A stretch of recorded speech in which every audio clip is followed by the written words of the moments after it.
আজ আমরা দেখেছি একটি রাজনৈতিক দলের নেতা পরিষ্কারভাবে নারীদেরকে কিভাবে অসম্মানিত করেছে, তাদেরকে খারাপ ভাষা দিয়ে অসম্মানিত করেছে। প্রিয় ভাই বোনেরা, আমাদের নবী করিম সাল্লাল্লাহু আলাইহি সাল্লাম, উনার যে স্ত্রী ছিলেন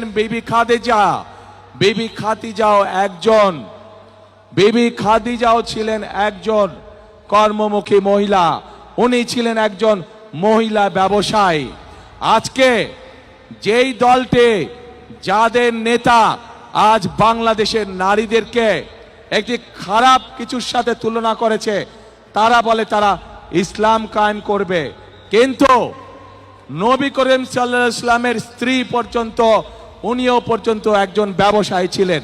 তাহলে আজকে কোথায় গিয়ে দাঁড়ালো বাংলাদেশের নারী সমাজ তথা তাবৎ পৃথিবীর নারী সমাজকে কিভাবে অপমান করা হলো?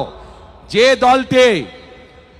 দলটি নির্বাচনের আগে দেশের অর্ধেক জনগোষ্ঠীকে ঘরের মধ্যে বন্দী করতে চায়, যে দলটি নির্বাচনের আগে দেশের অর্ধেক জনগোষ্ঠীকে অসম্মানজনকভাবে কথা বলে, তাহলে আপনাদের কাছে আমার প্রশ্ন, আজকে নির্বাচনে যদি তারা কোনোভাবে সুযোগ পায় নির্বাচন পরবর্তী সময়, তাহলে তাদের আচরণ কি হতে পারে?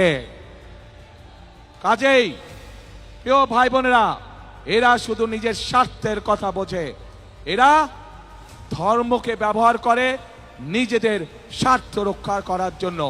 যেখানে প্রয়োজন সেখানে তারা তাদের মতন করে ধর্মকে ব্যবহার করে। আমরা গতকাল দেখেছি, যখন এই কথা বলার পরে তীব্র সমালোচনা শুরু হলো নারী সমাজ থেকে, যখন এই কথা বলার পরে তীব্র সমালোচনা শুরু হলো সমাজের প্রত্যেকটি মানুষের কাছ থেকে, তখন তারা বলছে তাদের এই আইডি হ্যাক হয়ে গিয়েছিল। প্রিয় ভাই বোনেরা, এই বিষয়ে যারা বিশেষজ্ঞ তারা পরিষ্কারভাবে বিভিন্নভাবে বলেছে যে আইডি এইভাবে হ্যাক হতে পারে না। একটি রাজনৈতিক দলের একজন সিনিয়র নেতা জনগণের সামনে নির্বাচনের আগে এইভাবে মিথ্যা কথা বলছে, দলটি পর্যন্ত মিথ্যা কথা বলছে, তাদের আইডি বলে হ্যাক হয়ে গেছিল, অথচ আইডি হ্যাক হয়নি তাদের। কাজেই এরা নির্বাচনের আগে নিজেদের স্বার্থ সিদ্ধির জন্য মানুষের সামনে মিথ্যা কথা তুলে ধরছে, মিথ্যা কথা তারা বলছে।